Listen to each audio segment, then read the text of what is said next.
આજના ગુજરાત જોડો જનસભામાં મંચસ્થ ઉપસ્થિત દક્ષિણ ઝોનના ઇન્ચાર્જ એવા રામભાઈ દડો, સુરત જિલ્લા આમ આદમી પાર્ટીના પ્રમુખ એવા કેતનભાઈ પટેલ, માંગરોળ વિધાનસભાના પ્રભારી એવા સ્નેહલભાઈ વસાવા, સાથે ઉમરપાડા તાલુકાના પ્રમુખ એવા રણજીતભાઈ, માંગરોળ તાલુકા પ્રમુખ એવા શિરીષભાઈ, સાથે આમ આદમી પાર્ટીના ડેડિયાપાડાના નર્મદા જિલ્લાના ઉપપ્રમુખ એવા દેવેન્દ્રભાઈ, જનરલ સેક્રેટરી એવા દયારામભાઈ, માંડવીથી અહીંયા ઉપસ્થિત થયેલા બેન શ્રી સાયનાબેન, રુસ્તમભાઈ, વ્યારાથી પધારેલા જીમીભાઈ, અખિલભાઈ અને મંચસ્થ તમામ મહાનુભાવો, સાથે આજુબાજુના ગામોમાંથી મોટી સંખ્યામાં પધારેલા મારા પિતા તુલ્ય વડીલો, મારા માતા તુલ્ય મારી માતાઓ, મારી બહેનો અને મારા યુવાન મિત્રો, બધાને ચૈતર વસાવાના જોહાર કરું છું, સૌને મારા નમન કરું છું. સાથીઓ, તમે જોતા હશો કે 30 વર્ષ સુધી ભારતીય જનતા પાર્ટીને આપણે તક આપી અને આજે ભારતીય જનતા પાર્ટીના નેતાઓ જ્યારે આદિવાસી માટે બોલવાનું થાય, એસસી માટે બોલવાનું આવે, ઓબીસી માટે કઈ અવાજ ઉઠાવવાની વાત હોય કે માઇનોરિટી માટે કઈ વાત મૂકવાની હોય, તો કોઈ પણ નેતા આજે બહાર આવવા માટે તૈયાર નથી, બોલવા માટે તૈયાર નથી. આ નેતાઓને એમની ટિકિટની પડેલી છે. ત્યારે આજે ઉપસ્થિત મારા તમામ વર્ગના વડીલો અને માતા બહેનોને કહેવા માંગુ છું, હવે કોઈના સંબંધ, હવે કોઈની શરમ રાખવાની નથી. આવનારી ચૂંટણીમાં તમારે બધાએ ઝંપલાવવાનું છે અને એ લોકોને સત્તામાંથી તમારે બધાએ દૂર કરી દેવાનું છે. તમે જ રાજકારણથી દૂર ભાગતા રહેશો, તમે જાહેર જીવનમાં આવવાથી શરમાશો.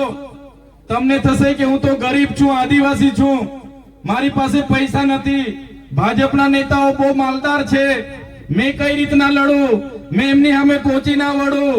તો આ તમારી સામે ચૈતર વસાવા છે, એમને જોઈ લો. ચૈતર વસાવા તમારા જેવા જ એક સામાન્ય પરિવારમાંથી આવે છે. મારા પરિવારમાં કોઈ રાજનીતિમાં નહોતું. હું ઉમરપાડા તાલુકામાં ગ્રામ સેવક અને વિસ્તરણ અધિકારી તરીકે નોકરી કરતો હતો અને ત્યારે મેં જોયું કે ભાજપના નેતાઓ તો બધા ભણેલા ગણેલા કઈ છે નથી, એમના કરતા તો હું સારું ભણેલું છું. અને આ નેતાઓના આદેશો અમારે માનવાના, નેતાઓના કહેવું કામ અમારે કરવાનું. અને પછી મેં રાજીનામું મૂકી દીધું અને રાજનીતિમાં આવી ગયો. આજે ડેડિયાપાડા અને સાગબારા જનતાને તમે તાળીઓથી વધાવી દો કે મને ધારાસભ્ય બનાવી દીધો છે. એટલા માટે ડેડિયાપાડા અને સાગબારાની જનતાને યાદ કરવી પડે કે ભારતીય જનતા પાર્ટીના વચનોમાં આવ્યા વગર, ભારતીય જનતા પાર્ટીના લોભ લાલચમાં આવ્યા વગર, કોઈના પૈસામાં આવ્યા વગર, કોઈના દારૂ અને ચવાણામાં આવ્યા વગર અમારી ડેડિયાપાડા અને સાગબારાની જનતા અમારા જેવા યુવા નેતાઓને ધારાસભ્યમાં ચૂંટીને ગાંધીનગર મોકલ્યા છે. એટલા માટે ડેડિયાપાડા અને સાગબારાની જનતાને અભિનંદન આપવા પડે કે ડેડિયાપાડા અને સાગબારામાં તલાટીઓ નહોતા મળતા. ડેડિયાપાડા અને સાગબારામાં જ્યારે ટીડીઓ ના મળે, ગ્રામ સેવક ના મળે, અને જ્યારે ડેડિયાપાડાની જનતાએ અમારો સહકાર લીધો, અમને સમર્થન આપ્યું, ત્યારે નરેન્દ્રભાઈ મોદીને ડેડિયાપાડામાં આવવું પડ્યું. અને ડેડિયાપાડામાં નરેન્દ્ર મોદીના ભીડ ભેગી કરવા માટે, નરેન્દ્રભાઈ મોદીની ભીડ ભેગી કરવા માટે એમના મુખ્યમંત્રી, એમના નાયબ મુખ્યમંત્રી, એમના મંત્રીઓ, એમના તંત્રીઓ, સંત્રીઓ, જંત્રીઓ, ધારાસભ્ય, સાંસદો ગલીએ ગલીએ ફરતા થઈ ગયા. ગલીએ ગલીએ ફરતા થઈ ગયા. પછી પણ ડેડિયાપાડા અને સાગબારાની જનતાએ નેત્રંગમાં આવીને પોતાનો પરચો આપી દીધો કે અમે ઓરિજિનલ આદિવાસીઓ છે. એટલા માટે સાગબારા અને ડેડિયાપાડાની જનતાને દર જગ્યાએ હું યાદ કરું છું. ક્રાંતિની શરૂઆત આ વિસ્તારમાં ડેડિયાપાડા અને સાગબારાના વિસ્તારથી થઈ છે. સાથીઓ, તમે પણ સાથે જોડાયેલા છો. હવે અહીંના નેતાઓની શરમ છોડી દો, એમના સંબંધ છોડી દો અને તમે આવનારા દિવસોમાં રાજનીતિમાં આવી જાઓ. તાલુકા, જિલ્લા અને આવનારી વિધાનસભા આપણે જીતવાની છે. તમે રાજનીતિથી દૂર નહીં ભાગશો. તમારા જેવા સારા લોકો રાજનીતિથી દૂર ભાગે છે. ભાજપની શરમ નડે છે, કોંગ્રેસના સંબંધ નડે છે. એના લીધે આપણા પર ખરાબ અને ખોટા લોકો શાસન કરે છે અને આપણું શોષણ થાય છે, આપણી જમીનો છીનવાય છે, આપણા ગામ વિસ્થાપિત થાય છે, આપણું ઝાડ જંગલ અને જમીન પરના અધિકારો છીનવાય છે. મારા સાથીઓ, તમે જોયું હશે આજે વિધાનસભામાં આદિવાસી સમાજના 27 ધારાસભ્ય છે. અમે 1-2 ધારાસભ્ય સિવાય કોઈ આદિવાસી સમાજ માટે બોલવા તૈયાર નથી. અમે ઉકાઈના વિસ્થાપિતો માટે બોલીએ, અમે નર્મદાના વિસ્થાપિતો માટે બોલીએ, અમે કરજણના વિસ્થાપિતો માટે બોલીએ, અમે આદિવાસી વિસ્તારના શિક્ષણ માટે બોલીએ, આદિવાસી વિસ્તારના શાળાઓ માટે બોલીએ, આરોગ્ય માટે બોલીએ. અને આપણા જ નેતાઓ સરકારની વાહવાહી કરે ત્યારે આપણા યુવાનોને આહવાન કરું છું, જે નેતાઓ આપણા મત બેંક તરીકે સમાજનો ઉપયોગ કરે છે એવા નેતાઓને હવે તમારે ઓળખી લઈને જાકારો આપવાનો સમય હવે આવી ગયો છે. તમે જોયું હશે, આપણા લોકોને ગામમાં રોજગારી પૂરી પડે, દરેક વ્યક્તિને 100 દિવસની મનરેગામાં રોજગારી મળે, એના માટે કરોડો રૂપિયા બજેટ બને છે. પણ કરોડો રૂપિયા જાય છે ક્યાં? એમના મંત્રીઓના દીકરાઓની એજન્સીમાં જાય છે. તમે જોયું હશે, આપણા લોકોને પીવાના પાણી મળે એના માટે નલ સે જલ યોજના બને છે. નલ સે જલ યોજનાના કરોડો રૂપિયા વપરાઈ જાય છે, પણ હજુ નળમાંથી પાણી નથી આવતું. પૈસા જાય છે ક્યાં? એમના ધારાસભ્ય, એમના સાંસદના ખિસ્સામાં જાય છે. નળો તો બધા ઘરે બેસી ગયા છે, પાઇપલાઈનો બધી આવી ગઈ છે, પણ નળમાંથી હજુ પાણી આવ્યું. પાછળવાળા બોલતા નથી. પાણી આવતું હોય તો કેજો ભાઈ. પાણી આવતું ત્યારે આદિવાસીઓના બજેટમાંથી આજે આ લોકો વિકાસ સપ્તાહના રથો લઈને ગામડે ગામડે પ્રોગ્રામો કરે છે, અમૃત મહોત્સવના પ્રોગ્રામો કરે છે, ગૌરવ યાત્રાઓ કાઢે છે, આ લોકોની માર્ચ યુનિટી કાઢે છે. એ પૈસા કોના છે? એ પૈસા જનતાના છે. તલાટીઓને, આંગણવાડીઓને, ગ્રામ સેવકોને, નરેગાના કર્મચારીઓને, ડીઆરડીના કર્મચારીઓને, બધા લોકોને ભીડ ભેગી કરવા માટે લગાડી દે છે. ત્યારે આ સરકાર પાસે પોલીસનો એક હથિયાર છે, કર્મચારી એક હથિયાર છે. એમના ઉપયોગ કરીને આજે ગ્રાન્ટો વાપરવાની, તાઇફાઓ કરવાના. પણ મારી જનતાને હું કહેવા માંગુ છું, તમારા બજેટથી, તમારા ટેક્સથી પગાર લેનારા અધિકારીઓ હોય કે અમારા જેવા નેતાઓ હોય, એમને પણ હવે તમારે જાગી જવાનું છે. તલાટીથી લઈને કલેક્ટર સુધીના તમામ લોકો તમારા નોકર છે. અમારા જેવા ધારાસભ્ય પણ તમારા સેવક છે. અમને પણ પગાર તમારા ટેક્સ માંથી મળે છે.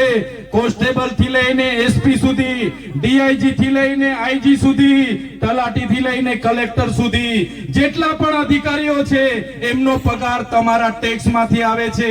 એમનો પગાર તમે ચૂકવો છો, અમારો પગાર પણ તમે ચૂકવો છો.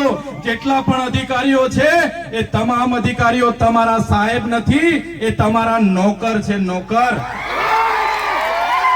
કઈ ઉપજતું નથી ભાઈ, કોઈ બોલવા તૈયાર નથી. આ તો પેલા ડુગડુગિયા વાળા રમકડાની જેમ છે, ચાવી ફેરવે એટલું જ બોલે છે. એમની સરકારમાં કોઈનું ચાલતું નથી. આ બાજુના વિધાનસભામાંથી એક મંત્રી હતા, બહુ અહીંયા પાવર કરતા હતા, સરકારમાં એનું કઈ ચાલતું નહોતું. હવે ઘરે બેહાડી દીધા છે. એટલે તમને કહેવા માંગુ છું, આ સરકારમાં જેટલા પણ ધારાસભ્ય છે, જેટલા પણ સાંસદો છે, જેટલા પણ એમના મંત્રી તંત્રી છે, આ કોઈ સરકાર નથી ચલાવતા, આ બધા સરઘસ ચલાવે છે. સરઘસ. એમના રિંગ માસ્ટરો તો દિલ્હીમાં બેઠા છે, ત્યાંથી રિંગ ફેરવે અને એના મંત્રી તંત્રીઓ બોલતા પોપટની જેમ ફરતા થઈ જાય છે. એ તમારો અવાજ નથી બનવાના, તમારા માટે નથી લડવાના. ત્યારે એ વાત કરવા માટે અમે આવ્યા છે. તમે જોયું હશે, ચૈતરભાઈ વસાવા આ વિસ્તાર અને આદિવાસી સમાજ, ગુજરાતની જનતા દરેક વર્ગ માટે લડે, યુવાનો માટે લડે, મહિલાઓ માટે લડે, ખેડૂતો માટે લડે, વિદ્યાર્થીઓ માટે લડે, આમ આદમી પાર્ટી શિક્ષણ માટે લડે, વીજળી માટે લડે, સ્થાનિકોને રોજગાર માટે લડે, ત્યારે આ ભૂપેન્દ્રભાઈ પટેલને, આ હર્ષભાઈ સંઘવીની પોલીસને ગમતું નથી. સાથીઓ, અમને પણ જેલમાં નાખી દેવામાં આવે છે. તમે જોયું હશે 2023 માં મારા પરિવાર, મારા ધર્મપત્ની, મારી બહેનો, એમના જમાયો, અમને 9 જણને અમને જેલમાં નાખી દીધા. અને 2023 માં 90 દિવસ સુધી જેલમાં રાખવામાં આવ્યા. અમને ડરાવવામાં આવ્યા, દબાવવામાં આવ્યા, અમને હેરાન કરવામાં આવ્યા. હમણાં પણ તમે જોયું હશે, એક સામાન્ય બાબતમાં મામલતદાર ઉભા જામીન આપી દે, કોઈ મગજમારી નહીં, કોઈ મારામારી નહીં, છતાં ધારાસભ્ય તરીકે મને પકડી લીધો. પોલીસે ઘસડીને જીપમાં પૂરી દીધો. જીપમાં લઈ જઈને રાજપીપળા પૂર્યો. મારા ડોક્ટર સાહેબ, મારા દેવેન્દ્રભાઈ, મારા સ્નેહલભાઈ, બધા લોકો દોડી આવ્યા. એમણે કીધું ચૈતરભાઈના કપડા લઈને આવ્યા છે, ચૈતરભાઈનું જમવાનું લઈને આવ્યા છે. પણ પોલીસે કપડા પણ નહીં આપવા દીધા, રાતે જમવાનું પણ નહીં આપવા દીધું. બીજા દિવસે મને રજૂ કરવાનો હતો તો ડેડિયાપાડા કોર્ટમાં લાવવાની જગ્યાએ મને સેશન કોર્ટમાં રજૂ કર્યો. મારા વકીલો ગોપાલભાઈ ઇટાલિયા કોર્ટમાં આવ્યા, મારા વકીલને પણ અંદર નહીં આવવા દીધો અને પોલીસ દ્વારા મારા વકીલોને નહીં આવવા દીધા. તમે જોયું હશે, મને રાજપીપળા જેલમાં રાખવાની જગ્યાએ ડાયરેક્ટ સેન્ટ્રલ જેલ બરોડા રાખી દીધો. બરોડામાં જે સયાજીરાવ ગાયકવાડે બનાવેલી જેલ, અંગ્રેજો વખતે સજા પામેલા કેદીઓને ત્યાં રાખવામાં આવતા હતા. હમણાં પણ ત્યાં જે સજા પામેલા હોય, ફાંસી વાળા હોય, ગોધરાકાંડ વાળા હોય, આતંકવાદીઓ હોય, બળાત્કારી હોય, એવા લોકો સાથે મને રાખવામાં આવ્યો. એકલી અંધારી કોટડીમાં એકલું રહેવાનું. નાના જેલની જમવાનું આવે ત્યારે જમવાનું પકડી લેવાનું, જેલના આસન પટ્ટામાં ઊંઘવાનું, કોઈની મુલાકાત નહીં. મારા આગેવાનો મળવા આવે, એમને મુલાકાત નહીં. મારા પરિવાર વાળા મળવા આવે, એમને મુલાકાત નહીં. મારા વકીલ મળવા આવે, એમને મુલાકાત નહીં. અને જેલોમાં પણ યાતનાઓ આપી, મને વેદનાઓ આપી, મારા કાર્યકરોને દુઃખ આપ્યું, મારા પરિવારને વેદના આપી, મને ડરાવ્યો, મને ધમકાવ્યો. મને કહેવામાં આવ્યું કે તમારે ભારતીય જનતા પાર્ટીમાં જોડાવાનું છે, તમારે આદિવાસીઓ માટે બોલવાનું નથી, તમારે ખેડૂતો માટે બોલવાનું નથી, તમારે યુવાનો માટે બોલવાનું નથી. સાથીઓ, એક દિવસ, એક અઠવાડિયું, એક મહિનો, તારીખ પર તારીખ, તારીખ પર તારીખ, તારીખ પર તારીખ, 80 દિવસ પછી હું જેલમાંથી માંડ છૂટ્યો. અને એ લોકોને મેં કીધું, મારી માતા બહેનોના, મારા વડીલોના, મારા યુવાનોના આશીર્વાદ છે, ચૈતર વસાવાનું તમે કઈ બગાડી નથી શકવાના. ત્યારે આટલા માટે અમારે કહેવું પડે. અમને ખૂબ ડરાવવામાં આવે છે, પોલીસ દ્વારા ડરાવવામાં આવે છે, એમના નેતાઓ દ્વારા ડરાવવામાં આવે છે, એમના કલેક્ટર જેવા અધિકારીઓ દ્વારા ડરાવવામાં આવે છે, ધમકાવવામાં આવે છે, કહેવામાં આવે છે કે ભાઈ તમે કેમ બોલો છો, સાનામાના બેસી રહ્યો. શું આદિવાસીઓ માટે બોલવું એ મારો ગુનો છે? અમારા બાળકો માટે શિક્ષકોની માંગણી કરી મારો ગુનો છે? અમારા યુવાનો માટે પોસ્ટ મેટ્રિક શિષ્યવૃત્તિની માંગ કરીએ એ અમારો ગુનો છે? અમારા લોકો જંગલ જમીન ખેડે એના માટે અમે સનતની માંગણી કરીએ, શું અમારો ગુનો છે? અમારા લોકોની જમીનો રોડમાં જાય એના માટે લડી અમારો ગુનો છે? અમારા છોકરાઓને કંપનીઓમાં હેરાનગતિ થાય એના માટે લડી, એના માટે શું ગુનો છે? ત્યારે સાથીઓ, આ સરકારની નીતિઓ તમે જોઈ લો. તમારા આશીર્વાદથી હું 80 દિવસ બાદ માંડ છૂટીને બહાર આવ્યો. અને બહાર આવ્યો, મારા સ્નેહલભાઈ, મારા દેવાભાઈ, મારા ધૈરામભાઈએ કીધું, ચૈતરભાઈ તમારા જામીન અમે જેમ તેમ કરીને કરાવી લીધા છે, પણ તમારે ડેડિયાપાડામાં પ્રવેશ નથી કરવાનો. હવે તમે વિચાર કરો, ડેડિયાપાડાની જનતાએ 1 લાખથી પણ વધારે મત આપીને મને ધારાસભ્ય બનાવ્યો. ડેડિયાપાડામાં મારું કાર્યાલય છે, ડેડિયાપાડામાં મારું ગામ છે, મારું ઘર છે, મારો પરિવાર છે. પણ આ ભારતીય જનતા પાર્ટીના નેતાઓ, આ ભારતીય જનતા પાર્ટીની પોલીસ આજે મારા ડેડિયાપાડા મત વિસ્તારમાં મને જવા નથી દેતી. હું ડેડિયાપાડા મત વિસ્તારમાં પગ મૂકું એટલે મારે ફરી વડોદરા જેલમાં જવું પડે. પણ એ લોકો કહેવા માંગે છે હું રાજપીપળા રહીને લોકોના કામ કરું. ત્યારે અમારા સાંસદ મને ધમકી આપે કે આ ભાઈને આદિવાસી વિસ્તારમાંથી કાઢી મૂકો, આ ભાઈને ગુજરાતની બહાર તડી પાર કરો. ત્યારે અહીંના ધારાસભ્ય, અમારા સાંસદ, એમના હરસંઘવી, એમના ભૂપેન્દ્ર પટેલને, એમની પોલીસને, એમના નેતાઓને આ મંચ પરથી કહેવા માંગુ છું, તમે ચૈતર વસાવાને ડેડિયાપાડાથી કાઢી મૂકશો, તમે ચૈતર વસાવાને નર્મદા જિલ્લામાંથી કાઢી મૂકશો, તમે ચૈતર વસાવાને ગુજરાતમાં કાઢી મૂકશો, પણ ચૈતર વસાવા અમારા લોકોના દિલોમાં રહી છે, ત્યાંથી ક્યારે નથી કાઢી શકતા. ત્યારે સાથીઓ અમે લડીએ છીએ, અમે કોઈના બાપથી ડરતા નથી, અમે હરસંઘવીની પોલીસથી ડરતા નથી, અને કહેવા માંગીએ છીએ અમારો પણ સમય આવશે, અને જે દિવસે અમારી જનતાનો સમય આવશે એ દિવસે આ ભાજપ વાળાના અમે છોતરા છોતરા કાઢી નાખવાના છે. આ ભાજપની સરકાર અધિકારીઓના બળે રાજ કરે છે, પોલીસના બળે અમારા લોકોને હેરાન કરે છે, પણ મારા યુવાનોને આહવાન કરું છું, હવે બહુ થઈ ગયું જુલમ, હવે બહુ થઈ ગયો અત્યાચાર.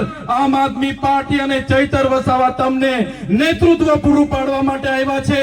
તૈયાર થઈ જાઓ, તાલુકા પંચાયત લડો, જિલ્લા પંચાયત લડો, આવનારી વિધાનસભા લડો, અને વિધાનસભામાં પહોંચીને બાબા સાહેબના સંવિધાનની વાત કરો અને આદિવાસીઓના અધિકારની વાત કરો, અને આવનારા દિવસોમાં જે પણ સામંતશાહી, નારંગી ગેંગ અને આરએસએસ ના લોકો આપણા લોકોનો જે વોટ તરીકે, મતદાન તરીકે ઉપયોગ કરે છે, એ લોકોને અહીંથી સત્તામાંથી મૂળિયા ઉખેડીને આપણે બધા ફેંકી દેવા પડશે. સાથીઓ, બાબા સાહેબે કીધું છે, જે બાબા સાહેબે સંવિધાન બનાવ્યું એમને પણ પોતાની નીચી જાતિના લીધે ભણવા દેવામાં ન આવ્યા, એમને સ્કૂલની બહાર કાઢી મૂકવામાં આવતા. એ પોતાની માતાને પૂછતા, માં મને કેમ ભણવા દેવામાં નથી આવતા, શિક્ષણનો અધિકાર મારો પણ છે. ત્યારે એમના માતા કહેતા, બેટા આપણે નીચી જાતિમાં આવીએ છીએ, અને નીચી જાતિમાં આવીએ એટલે આપણે ભણવાનો અધિકાર નથી, શૂદ્રને બોલવાનો અધિકાર નથી. ત્યારે બાબા સાહેબે નિશ્ચય કર્યો, 32 જેટલી ડિગ્રીઓ દેશ અને વિદેશમાં ભણીને લાવ્યા, 4 PhD ની ડિગ્રીઓ લાવ્યા, અને બાબા સાહેબે ત્યારે જે નિશ્ચય કર્યો હતો, જે પુસ્તક, જે મનુસ્મૃતિ અમારા લોકોને ભણવાનો અધિકાર નથી આપતી, એ મનુસ્મૃતિમાં અમારી મહિલાઓને અધિકારો નથી, આદિવાસીઓને અધિકારો નથી, દલિતોને અધિકારો નથી, એ મનુસ્મૃતિનું રાજ હું બદલી નાખીશ. અને એમણે બદલી નાખ્યું, અને દેશમાં સંવિધાનનું રાજ બાબા સાહેબ લાવી દીધું. આજે દેશનું સંવિધાન આપણને બધાને સાર્વભૌમત્વની ભાવના સાથે આપે છે.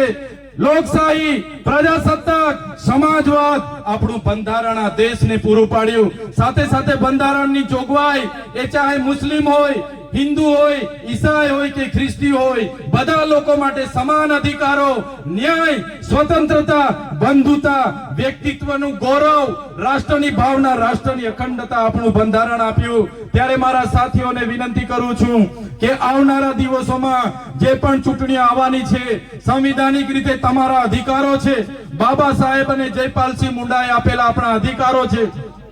ત્યારે આ અધિકારોને સાચવવા માટે માત્ર સમાજના આગેવાન તરીકે નહીં, પણ રાજકીય આગેવાન પણ તમારે બનવું પડશે. બંધારણની આપણી અનુસૂચિ 5 ના રક્ષણ માટે, પૈસા એક્ટના રક્ષણ માટે, 73AA ના રક્ષણ માટે, એટ્રોસિટી એક્ટના રક્ષણ માટે, આપણી જમીનો બચાવવા માટે, આપણી જળ, જંગલ અને ખનીજો પરના અધિકારો બચાવવા માટે આવનારા દિવસોમાં તમારે બધાએ રાજનીતિમાં આવવું પડશે, અને આ લોકોને સત્તાથી આપણે ઉખેડીને ફેંકી દેવું પડશે. અમને પણ તમારા ટેક્સમાંથી પગાર મળે છે, મહિનો થાય ને અમારામાં પગાર જમા થાય છે, એ પૈસા પણ તમારા છે. અમે પણ તમારા સાહેબ નથી, અમે પણ તમારા સેવક છે. ત્યારે આ બજેટનું રકમ જે એમના તાઇફાઓમાં વપરાય છે, એના માટે પણ આપણે જાગવું પડશે. સાથીઓ, અહીંયા પોલીસના કેટલાક અધિકારીઓ છે, કેટલાક કર્મચારીઓ છે, એમના માટે જોરદાર આપણે તાળીઓ પાડી લો.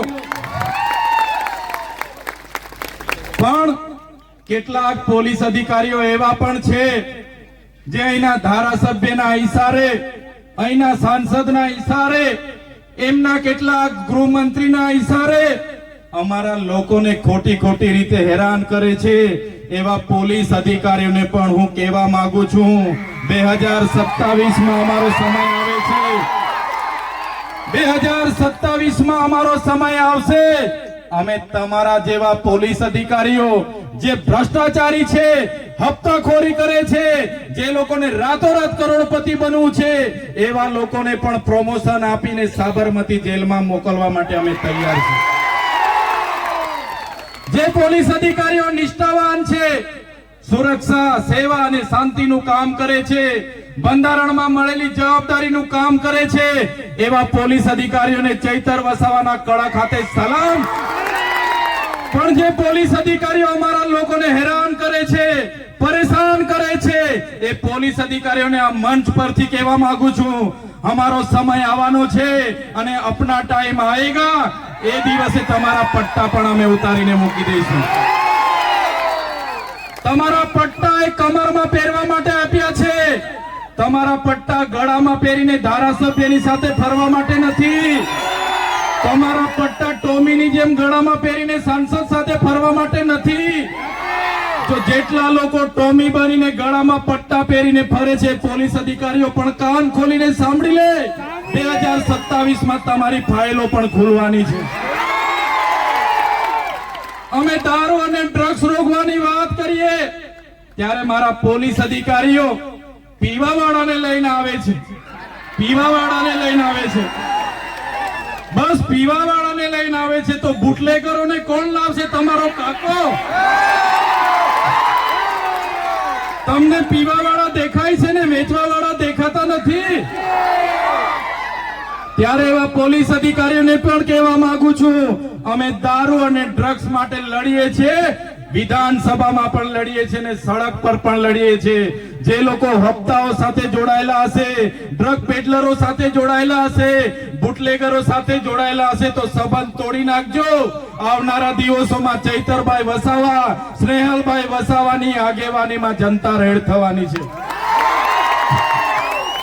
આ વિસ્તારમાં નેશનલ હાઈવે 56 ના નામે અમારા લોકોની બારોબાર જમીનો છીનવાય છે. અહીંયા કોસંબાથી ઉમરપાડાના રેલવેના નામે ઝંખવાના લોકોને રંજાડવામાં આવે છે. અહીંના પ્રાંત અધિકારી અહીંના ધારાસભ્યના ઈશારે પોલીસને મોકલે છે અને ઘરો ખાલી કરાવે છે. ત્યારે પ્રાંત અધિકારીને, એ કલેક્ટરને પણ હું કહેવા માંગુ છું, ઝંખવાવનો આદિવાસી સમાજ, ઝંખવાવનો મુસ્લિમ સમાજ, ઝંખવાવનો ઓબીસી સમાજ એ એકલો નથી. ઝંખવાવના લોકો એકલા નથી. ઝંખવાવના લોકો સાથે આખા ગુજરાતના લોકો છે. આજે તો અમે રેલી લઈને આવ્યા છે.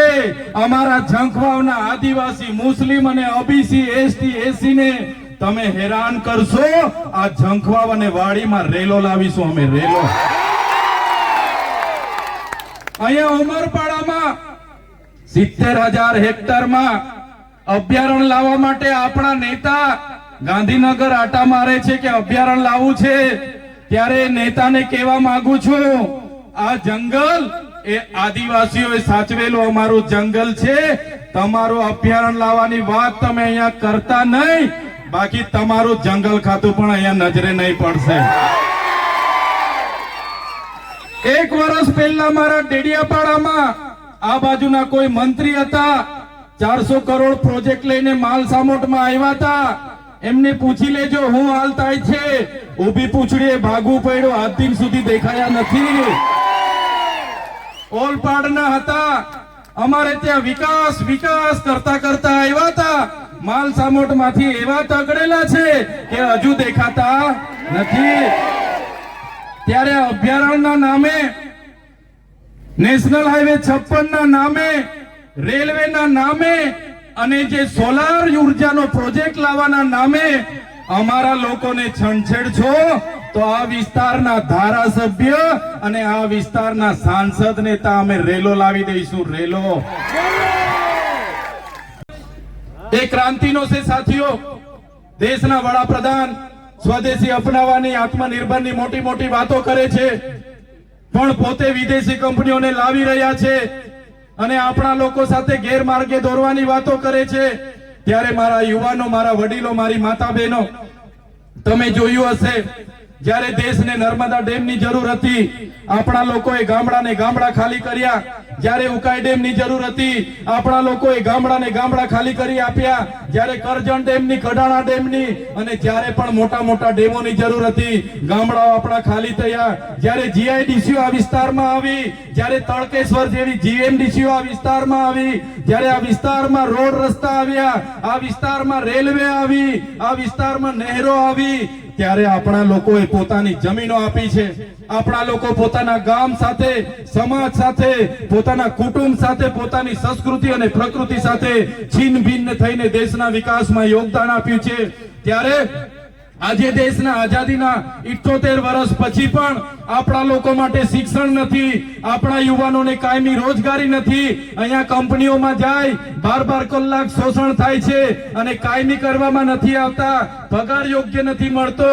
ત્યારે મારા યુવાનો, મારા સાથીઓ, બધાને હું કહેવા માંગુ છું, હવે આવેદન નિવેદન બહુ થઈ ગયું, હવે ધરણા પ્રદર્શન બહુ થઈ ગયા, હવે જિંદાબાદ મુર્દાબાદ બહુ થઈ ગયું.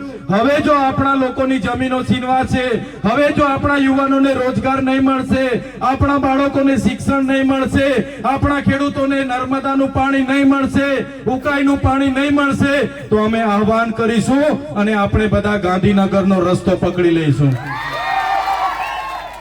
કરવું પડશે. ક્યાં સુધી આપણે અન્યાય વેઠતા રહીશું, ક્યાં સુધી આપણી મા બેટીઓ પર અત્યાચાર વેઠતા રહીશું?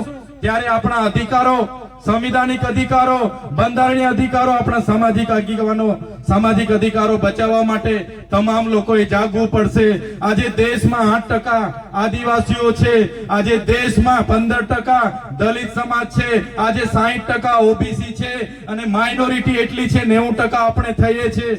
છતાંય આપણે કોઈ જગ્યામાં બ્યુરોક્રેટમાં એવું નથી, આપણે કોઈ પણ જગ્યાએ સચિવાલયોમાં એવું નથી, આપણે જ્યુડિશિયરી એટલે કે જજોમાં એવું નથી, આપણે કોર્પોરેટ જગતમાં કોઈ પણ જગ્યાએ આપણો હિસ્સો નથી. ત્યારે આવનારા દિવસોમાં સંવિધાનને બચાવવા માટે, આપણા અધિકારોને બચાવવા માટે, આપણા લોકોને બચાવવા માટે બધા એક થઈને લડીશું. અને સાથે સાથે અહીંયા મોટી સંખ્યામાં મારી માતાઓ છે, મારા વડીલો છે અને મોટી સંખ્યામાં યુવાનો છે.